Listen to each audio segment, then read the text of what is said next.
Hola a todos, bienvenidos a Conversaciones en Educación e Investigación, un podcast sobre educación con estudiantes de la Universidad de Chile, Universidad de Talca y de Los Lagos, donde conversaremos sobre los aprendizajes prácticos de sus módulos, desafíos y posibilidades que la investigación ofrece para sus prácticas profesionales. Estos 8 podcasts se enmarcan en el proyecto temático de educación Red 21.995 del Instituto Interuniversitario de Investigación Educativa IESET Chile del año 2023. Este es un podcast especial, donde tendremos como invitadas a 2 estudiantes de la Universidad de los Andes, que conversarán con Federico Castillo, académico de la Universidad Católica, acerca de lo que significa ser investigador y hacer un investigador.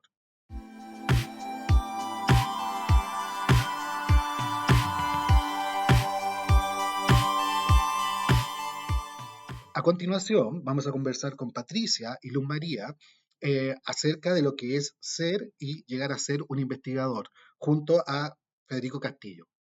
Muy buenas tardes. Buenas tardes, Federico. Hola a todos, gusto estar acá. Igualmente, Gracias. acá. Gracias por tu tiempo hoy día, teníamos muchas ganas de conocerte. Laura nos contó un poquito de ti, porque tuvimos la oportunidad de reunirnos con ella, pero ahora queremos conocerte a ti, saber quién eras, así que queríamos saber si en un minuto nos puedes introducir a ti como tú quieras. ¿Quién eres tú? Gracias por la invitación. Bueno, así como contándoles rápidamente, yo soy originalmente de Colombia. Estuve viviendo en mi ciudad natal, se llama Bucaramanga. Estuve ahí hasta los 17.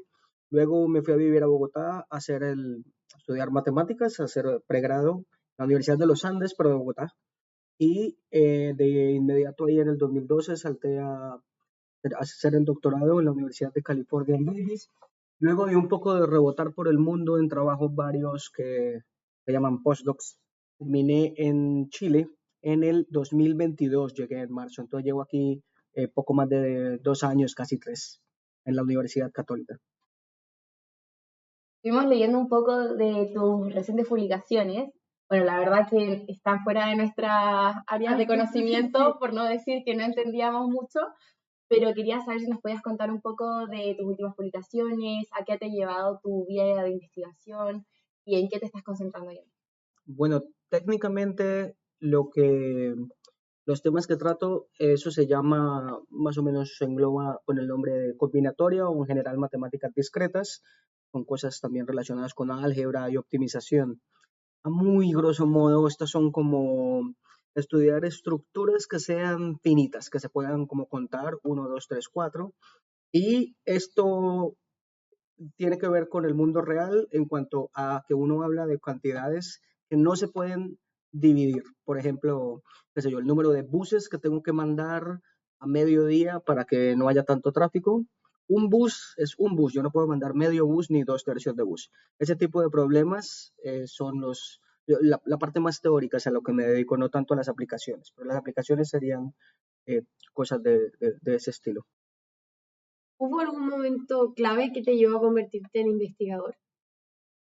Yo creo que uno siempre está guiado por mentores y cuando yo estaba, recuerdo en la escuela, pues me gustaba mucho ver televisión, pero bueno, no solo, no solo Dragon Ball, sino ver cosas así de Discovery Kids y eso. Entonces yo creo que la ciencia siempre me gustó, pero a matemáticas como tal sí fue más había muchas competencias de matemáticas en el colegio, que eso hoy como investigador me parece que tiene sus problemas, pero para motivar a los estudiantes a estudiar matemáticas en concreto, mi caso fue clave. ¿Cómo podrías decir que fue o cuál fue tu primera experiencia con la investigación? Con la investigación como tal, bueno, en estas competencias de matemáticas, eso no es realmente investigación, no hay por dónde argumentar eso, pero había un formato copiado de Estados Unidos que hacían preguntas más abiertas y se podía proclamar un poco de una primera aproximación a la investigación. Me acuerdo que era algo sobre, así como uno puede escribir números en binario, 0, 1, como los entiende el computador, había algún problema abierto sobre números ternario balanceado, me acuerdo. Entonces era 0, 1 y -1. Y habían algunas preguntas sobre eso, pero lo que cambió todo es que eran preguntas abiertas, como que el que me hacía la pregunta no sabía la respuesta. Eso es como una primera, en matemáticas, eso es como lo primero que uno ve, como ver al vacío, a lo desconocido. También, bueno, recuerdo otro tipo de problemas así en las competencias. Son raros, pero, pero sí, yo diría que, o sea, mi caso particular fue desde al final de la escuela, salían este tipo de eventos y este tipo de retos. ¿De qué edad más o menos tenías cuando fue? 17 le pongo yo cuando estaba yo en esto. ¿Te alentaba el hecho de que fueran preguntas abiertas o era un poco, eh, no sé, desmotivante que no hubiera una conclusión o que tu mentor no te pudiera ayudar Esa a es una la buena pregunta. Eh, cambia totalmente respuesta? porque cuando estás en la escuela, sobre todo en matemáticas, tiene el problema de que todas las preguntas que te hacen normalmente son bastante formulaicas, bastante mecánicas, y tú sabes que hay respuesta. Que sepas que no hay respuesta lo hace, uno podría ser desmotivante, pero para nosotros era muy emocionante, y ahora sí toca pensar como más duro. Cuando sabes, te enseñan una herramienta y luego te evalúan si la aprendiste, tú sabes que tienes que usar la herramienta, acá no tienen ni idea qué es lo que hay que hacer. Eso le digo yo mucho a mis estudiantes de cálculo. Cálculo 3 puede ser una clase potencialmente difícil, pero cuando yo les hago un examen y el examen está diseñado para que dure 2 horas, tiene 5 preguntas, yo siempre les digo que tienen que intentar adivinar lo que quiere decir el profesor. La pregunta no puede ser tan difícil porque estaba diseñada para que se hicieran 2 horas. Tiene que haber algo que la haga fácil. Y eso es muy diferente a un problema que sale en la vida real, donde nadie da garantías de que es fácil. De alguna manera, cuando uno diseña una interrogación y dice que está diseñada para 2 horas, está garantizando que se puede hacer y que se puede hacer rápido. Entonces, cuando levantan esas restricciones, se vuelve mucho más oscuro, pero muy, muy emocionante, creo yo. Eso era bien motivante en mi caso. Claro, como que las tienes que alinear al aprendizaje como dentro de la planificación, porque no les puedes pasar algo tan grande para 2 horas. Y ¿O sí, lo harías? Pero más que eso son las herramientas. Si yo estoy en una clase de cálculo, el problema tiene que usar cálculo. En cambio, cuando te dan algo que no se sabe la respuesta, no sabes ni siquiera cuál es la herramienta. Eso lo hace mucho más difícil siquiera empezar. ¿Por dónde acercarte al Exacto. problema? ¿Y ese tipo de problemas te los pasaban como durante un semestre o No, era que tú lo descubriste y fue como, quiero esto- un problema sin soluciones? Sí. no, este caso que les comento es algo muy concreto que lo planteaba alguien y no era tampoco una semana ni nada, era como una mañana que llamábamos. En el mundo de matemáticas hay algo que llaman círculos matemáticos y muchas veces a esos círculos, los sábados o algo, la gente lleva este tipo de preguntas más abiertas para discutir, pero igual se discutían solamente una mañana. Yo creo que, o sea, pensando en el futuro, algo más serio que lo replicaría acá, pero sí, dándoles más tiempo, como diciéndole a los niños, bueno, les doy una cosa para pensar, pero nos vemos la otra semana a ver qué han pensado y nos vemos en un mes a ver en qué van. Sí, bueno, pero en este caso no era solamente, igual eran 2 horas. ¿Cómo mantienes esa motivación en los estudiantes? ¿Crees que es relevante o no? Los estudiantes, bueno, es que hay dos tipos. En mi formación de estudiantes hay como dos cosas que son bastante diferentes, creo yo. Uno es dar clase, cálculo, álgebra lineal, clases de la licenciatura o para otras carreras precálculo. Ahí no creo o no siento yo que haya mucho espacio para ser creativo, en el sentido de que uno está enseñando, en el plan de clase hay como metas muy claras. Entonces hay unas cajitas que hay que chulear y uno tiene que enseñarle cierto método y revisar que lo sepan y es bastante mecánica esa transacción. No sé si eso, o sea, no veo que cambie en el futuro cercano ni nada, y se vuelve difícil volverse creativo en algo así, en un curso que es requerido, que además a los estudiantes, pues muchos están ahí porque les toca, no porque quieren. Pero a la hora de estar en estudiantes más de posgrado, cuando uno hace como más ese mentoring, ¿cómo le decimos a eso? Ese ¿Seguía? tutelaje, no sé Sí. cómo decirle. Cuando tengo a mi Padawan, ahí cuando le estamos enseñando cosas más uno a uno, en ese mentorías, pues tutelajes, ahí, ahí sí es muy clave estar uno dando, echándole leña a ese fuego, o sea, ese espíritu de que hay que seguir investigando y frustrándose porque no se puede hacer, pero entonces buscando otro camino, como que siempre hay que estar pensando. Y sí es muy importante a ese nivel. ¿Y cómo sería un día normal para ti? Eres investigador, todos nos han dado respuestas muy distintas. Así que, ¿qué es para un investigador matemático un día normal? Un día normal, bueno, trato de la forma como organizo el día, bueno, lo primero es que depende el tipo de día. Entonces, muchas veces me dedico o solamente a la investigación o solamente a cosas que no tengan que ver con la investigación. Puede ser a dar clase, a la burocracia, a la administración, que eso igual toma tiempo bastante. Entonces, por ejemplo, esta mañana, toda la mañana estuve dando clase, pues, bueno, o lidiando con cosas de la clase. Luego tuve que un par de reuniones administrativas. Estoy ahorita en el comité curricular, entonces hay que revisar cosas de los cursos y de la malla y estudiantes y todo eso. Y luego me sale una cosa como esta, ¿no? De venir a un podcast. Entonces siempre, eso me gusta también, cada día muy diferente. Y hay días administrativos que la parte administrativa se come el día entero. Y si el día no es administrativo, sino de, entre comillas, investigación, igual, bueno, lo ideal es llegar, en mi caso, y hacer el trabajo cognitivo pesado lo primero. A llegar a la oficina y lo primero que hago es, eh, si estaba pensando, estaba haciendo algo de matemáticas, hacerlo ahí mismo de una vez por la mañana, fresco como una lechuga.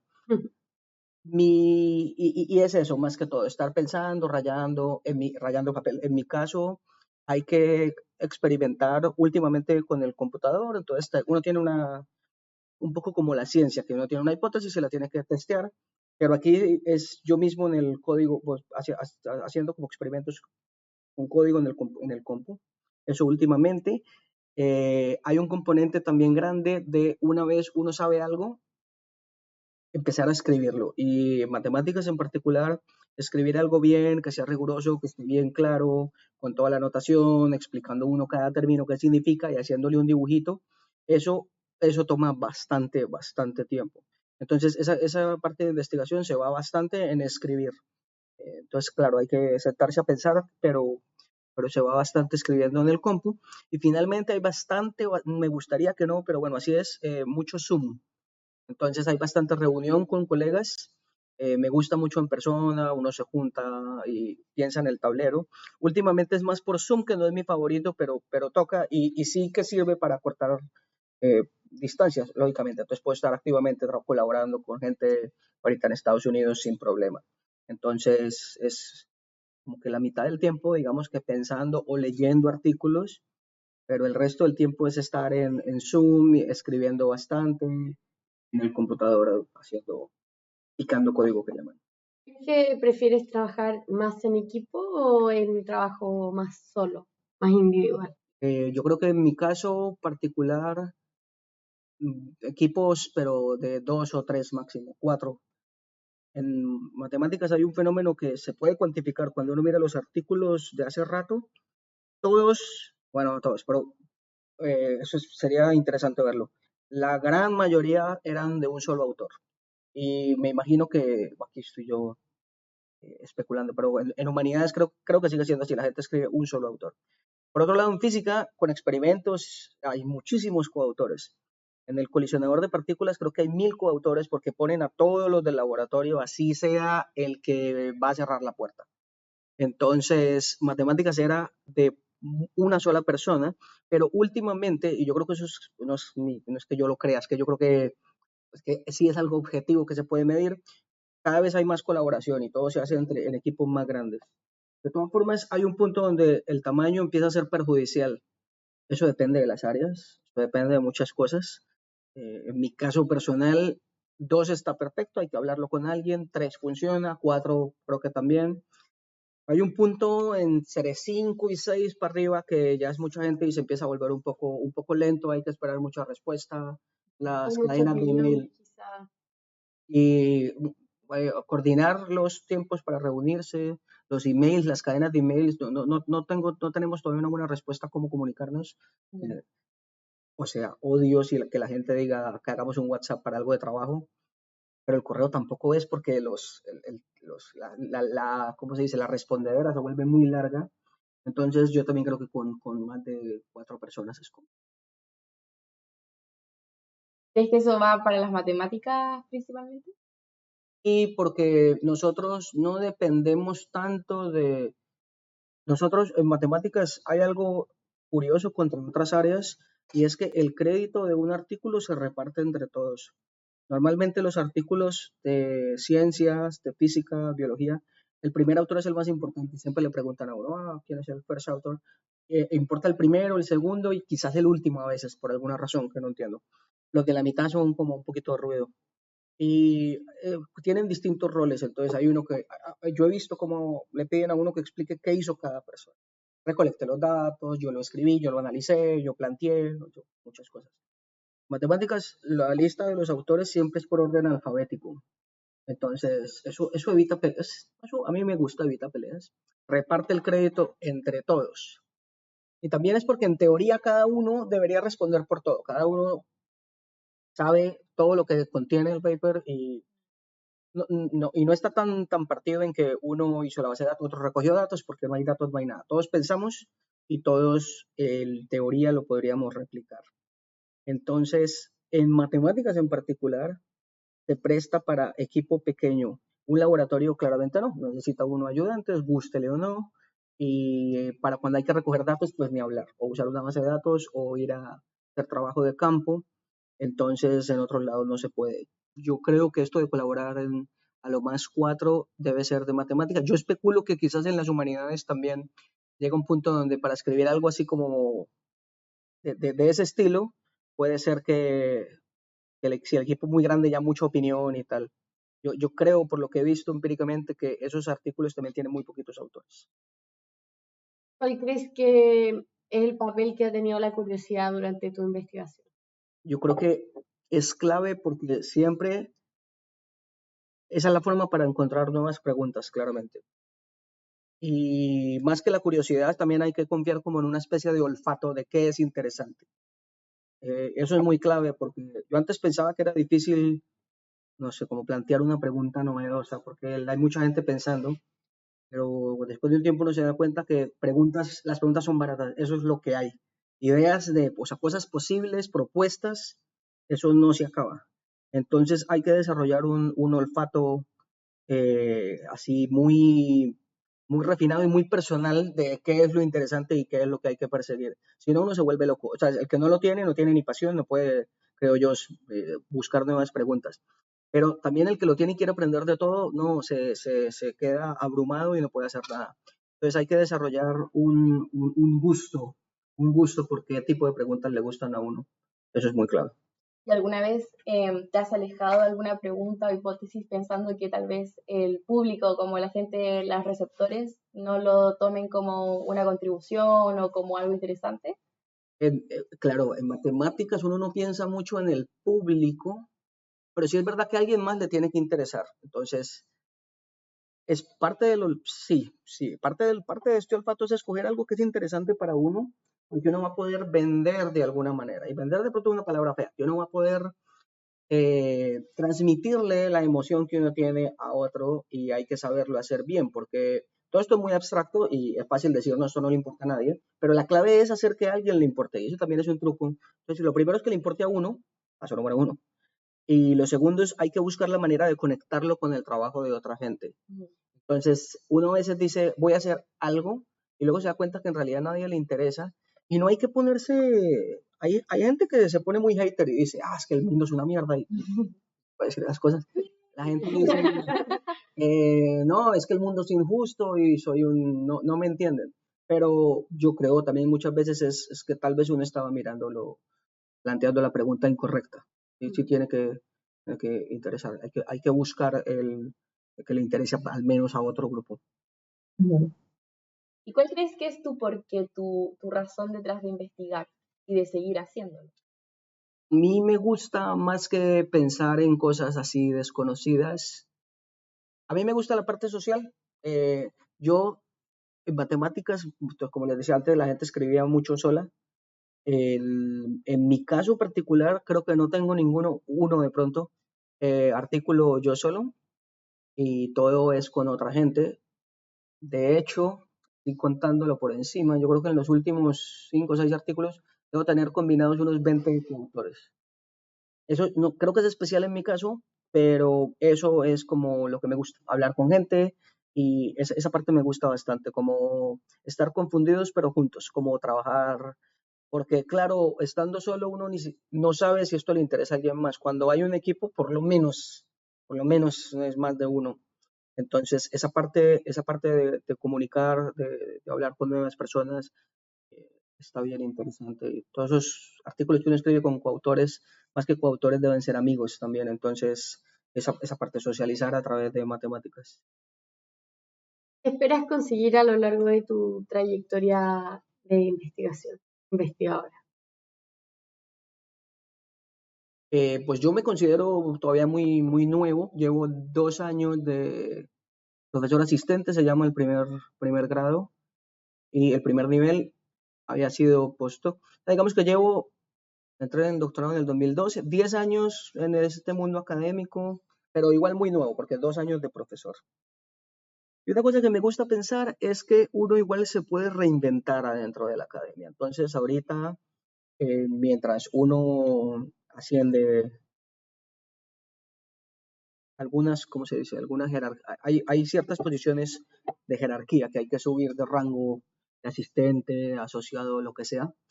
Entonces, por ahora, para ese tipo de cosas que son medio urgentes, investigar así como la prioridad número uno.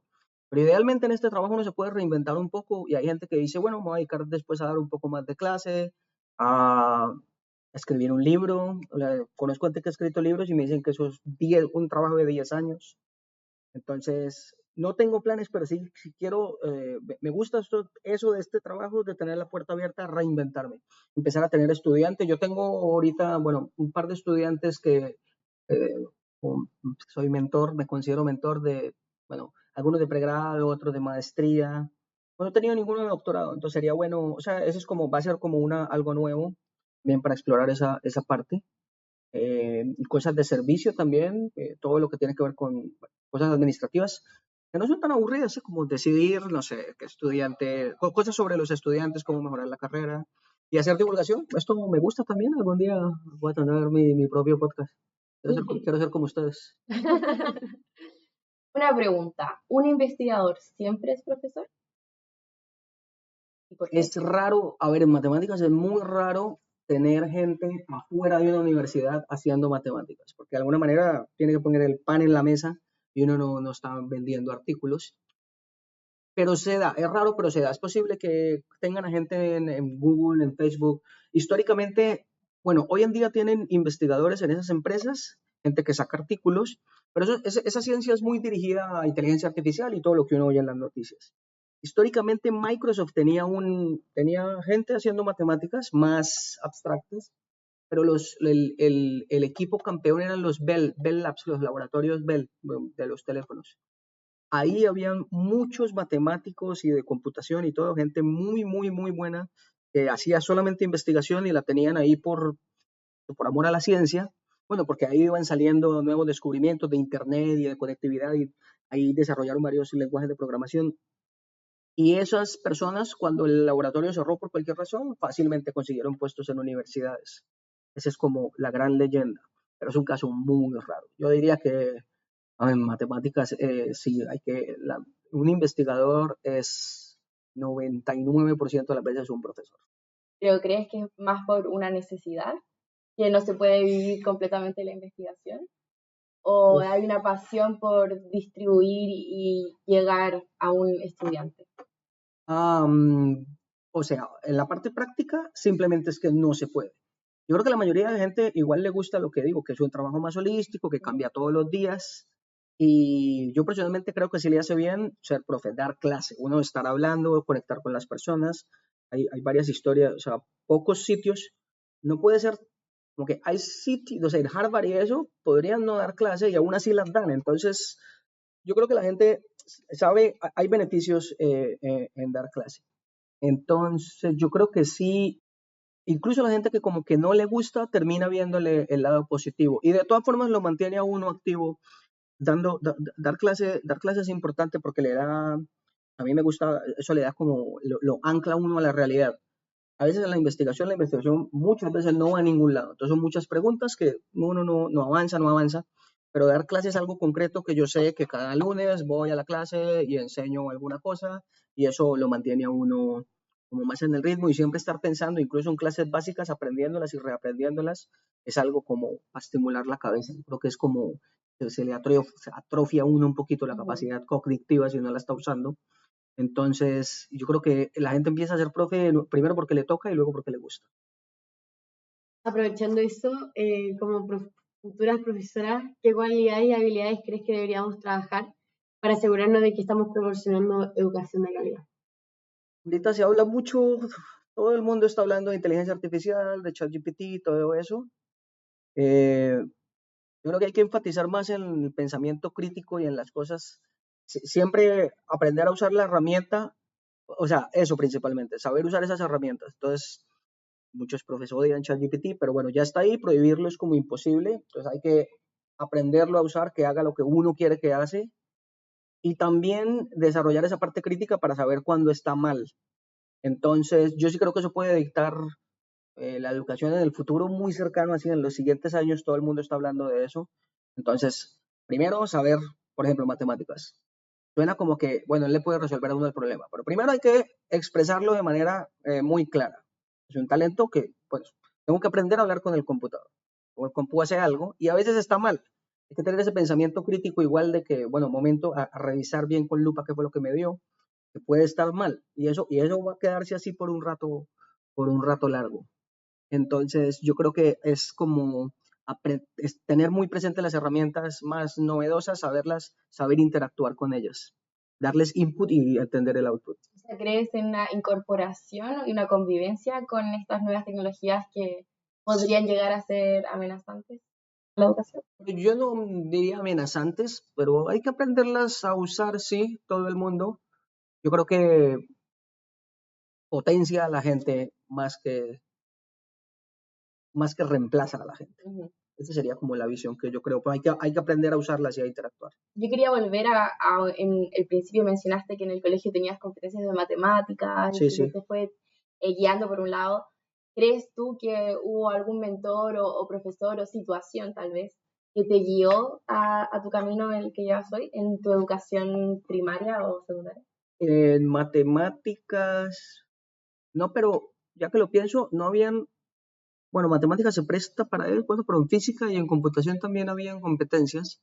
Yo creo que yo era un niño muy impresionable y hay muchos niños así que tienen como mucha energía y mucha disposición y van con el viento. Entonces, en mi caso fue matemáticas porque llegaron esas competencias de matemáticas.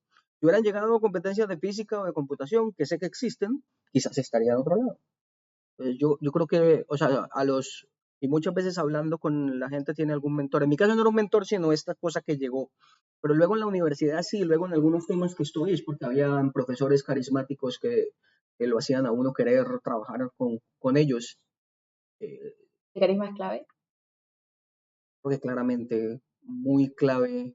Hay que ser bueno, lógicamente, y o más que el carisma, ser buen profe primero, si no, de ser claro y también tener como carisma de que esto que estoy haciendo es interesante, interesar a la gente.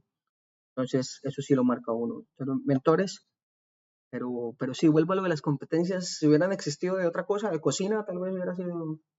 ¿Crees tú que Sí. fue el desafío que te llevó a querer seguir creciendo? Bueno, indudablemente el hecho de que me fuera bien, porque, bueno, sí, eso siempre ayudaba. Pues sí era el desafío porque uno quería mejorar. Eso también es como el querer mejorar. Entonces, tanto si a uno le vaya bien en matemáticas, también hay muchas preguntas que lo que uno puede responder es ínfimo. Entonces, sí, era como las ganas de aprender, pero también saber que esa oportunidad existía. Ujú. ¿Cuál crees que es una buena receta para hacer una buena investigación? Toca leer bastante primero, antes que la mayoría de veces que uno tiene una idea, no les garantizo, pero muy probable que alguien ya la haya pensado, que alguien ya haya hecho algo muy parecido. Entonces, primero hay que hacer un buen trabajo de leer lo que se sabe, hablar con la gente, a ver qué tipo de preguntas pueden ser interesantes, como un consejo también que yo doy, no solo, o sea, hoy en día uno está como abrumado con tantos artículos y tantas cosas que hay disponibles, pero bueno, toca intentar leerlas de alguna manera, a veces leer artículos viejos porque están como olvidados, se escribe demasiada ciencia y bueno, alguna queda como hecha, como olvidada. Entonces, hablar bastante con la gente es como lo primero para saber si eso va para algún lado o no. Y lo segundo, mi segundo gran consejo es conseguirse un colaborador, conseguir a alguien para, no solo para hablar y para testear, pero para trabajar. Y también encontrar una buena idea y con quién hacerla es como muy clave. Ese talento uno lo va desarrollando. ¿Crees que cualquiera puede investigar? Esta pregunta igual se la hemos hecho a todas las Sí, personas con las antes que de que hemos respondas, conversado. hemos tenido respuestas varias. Tenemos la respuesta de tu señora. Investigar, pues sí, o sea, depende de investigar qué, pero Ser investigador, ser como, es que, Dedicarse a la claro, como ser investigación. researcher. sí, hay una, hay varios, o sea, si tú estás pensando en la academia, de pronto hay como muchas barreras de entrada, y pues es difícil, qué sé yo, terminar un doctorado por mil razones. Lo práctico. Sí, y porque la vida pone barreras, pero yo me pongo a pensar, hay, hoy en día hay muchos youtubers que uno los podría llamar investigadores de alguna manera, entonces, ¿Qué se te viene a la cabeza? me puede ser un caso concreto, aunque sea de pronto muy concreto. Hay un youtuber famoso que se llama CGP Grey, y él hace videos de cosas bastante random, muy recomendado el canal. Pues qué sé yo, hace poco hizo un video largo de el nombre Tiffany. Entonces va y mira qué tan frecuente era el nombre y parece que hubo un pico gigante en 1800 algo de que mucha gente llamaba Tiffany. Entonces, ¿por qué será eso? Y se pone a investigar, pues a investigar en el sentido de leer documentos, tiene que ir a bibliotecas, tal. Y no me acuerdo qué era, pero decide, tal vez que la reina de ese momento se llamaba Tiffany y tal vez el nombre se volvió popular, qué sé yo. El video termina teniendo 20 minutos, es muy entretenido. Es un investigador, es un historiador, de pronto amateur, y alguien de historiador pues estará ofendido por eso, pero yo creo que él se define a sí mismo como alguien que hace investigación y es porque él es lo que le gusta. Yo creo que si uno expande la mente de qué es investigar algo, pues sí, cualquiera lo puede hacer y lo puede divulgar. Hoy en día con YouTube las barreras son muy bajas. Yo creo que sí, entonces. ¿Cuál crees tú que es tu función más importante? Mi función, creo que ¿Crees que la hay una sociedad o no? como investigador, a mí, bueno, como académico en general, me gusta pensar que cuando estoy dando clases de cálculos, las clases son pesadas, la gente no quiere estar ahí. Yo trato de hacerlas amenas, ya trato de hacerlas lo más divertido posible y para mí es una misión, porque a uno se cansa de oír, "Ay, a mí no me gustan las matemáticas, era lo peor". Eso es bien, no sé, cuando uno habla con alguien, yo no conozco otro trabajo donde uno diga, soy panadero, uy, yo odiaba el pan inmundo el que me daban a mí, pero matemáticas, valga la redundancia, ese es el pan de cada día, es hablar de eso. Entonces trato de que a la gente le guste un poquito más. Eso más como la parte didáctica.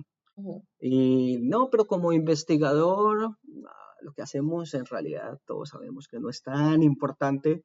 O sea, nadie está, o sea, en mi mundo de las matemáticas nadie está curando el cáncer ni está combatiendo el calentamiento global, pero yo creo que la formación de estudiantes de doctorado y formación de estudiantes de pensamiento crítico es algo que le aporta al mundo. Entonces, no importa tanto exactamente en qué se investiga, pero esta formación académica yo creo que tiene un impacto tangible o va a tener un impacto tangible de entender siempre más matemáticas y cosas complicadas. ¿Y alguna vez te ha tocado defender tus causas matemáticas contra una causa de biología Bueno, o de recientemente, cultural? para ponerme aquí eh, controversial, no, hay muchos, uno tiene que aplicar a muchos fondos, sin decirlos con nombre propio, pero hay fondos y que salen a cada rato de ANID, de la Agencia Nacional de Investigación. Y para eso se llaman anillos, grupo más grande, el núcleo milenio. Y ahí uno compite con todas las otras ciencias, pero uno mira a quién se gana esos premios y son puras cosas de medicina, gente que está buscando nuevas fuentes para usar hidrógeno, está curando al salmón, está atrapando una nube. Contra eso, pues es difícil algo así como tan puro y tan abstracto y tan básico como matemáticas. Pero creo que en mi mundo eso lo entendemos también, o sea, como te decía, la gente sabe que no tenemos ese nivel de impacto. Y de todas formas, acá la ciencia yo siento que se aprecia y acá la academia es buena y de todas formas hay de todos fondos para investigar en ciencias básicas. Entonces, no hay, no sé, no hay hard feelings. ¿Y cuál crees que sí es el impacto de las matemáticas? Formar pensamiento crítico en las personas. Entonces, más como esa formación de estudiantes de posgrado o incluso la gente de licenciatura, varias que saber cálculo es como muy harto, pero ahí la gente puede aprender un poco cosas que le sirven a la vida, ser riguroso, qué significa esto, cómo leer una gráfica, qué significa cada eje de la gráfica, ser preciso. Bueno, en cálculo estamos ahorita viendo curvatura. No, sí, esta calle tiene mucha curvita o poquita curvita. Nosotros estamos, o sea, viendo cómo volver es un número concreto y eso pues sirve en ingeniería y sirve para tener como lo que llaman números duros para poder cuantificar cosas. Entonces estas son herramientas que luego usan en ingeniería. Pero saber ser preciso y saber y sobre todo ver cuando alguien no es preciso. Entonces, no sé, en política muchas veces pasa eso, ¿no? Tal índice bajó. Uno siempre se puede preguntar, ¿bajó cómo lo estaban midiendo? ¿No será que cambiaron la definición? Eh, Hay gente que critica eso, ¿no? Dicen que bajó la pobreza. ¿Pero por qué? Porque, o sea, porque cambié la definición de pobreza y ahora pido mucho menos. O sea, ser crítico con esas cosas y tratar de ser preciso y pedirle a la gente que sea preciso, yo creo que eso es muy importante. Y para terminar y pensar en todo lo que hemos conversado hasta ahora, ¿por qué investigas? Obviamente porque me gusta la parte social de esto y dar clase también es algo social. Esta carrera, hay académicos que son muy lobos solitarios allá en su caverna, pero tiene un aspecto social que a mí me gusta y entonces esa parte me gusta y se me da aprender nuevas cosas, siempre me ha gustado investigación más que irme de lleno en un tema ultra nicho, ha sido un poco más aprender cosas nuevas, relacionarlas con otras y siento que me gusta mucho aprender y también transmitirle a la gente el gusto por aprender cosas nuevas, siento que es muy importante, que no se deje de aprender cuando la gente se gradúa del colegio. No, muchas gracias por tu tiempo hoy día. Qué interesante todas las conversaciones y yo sí creo que las dos recuperamos cosas que vamos a poder aplicar en el aula. Gracias por la invitación.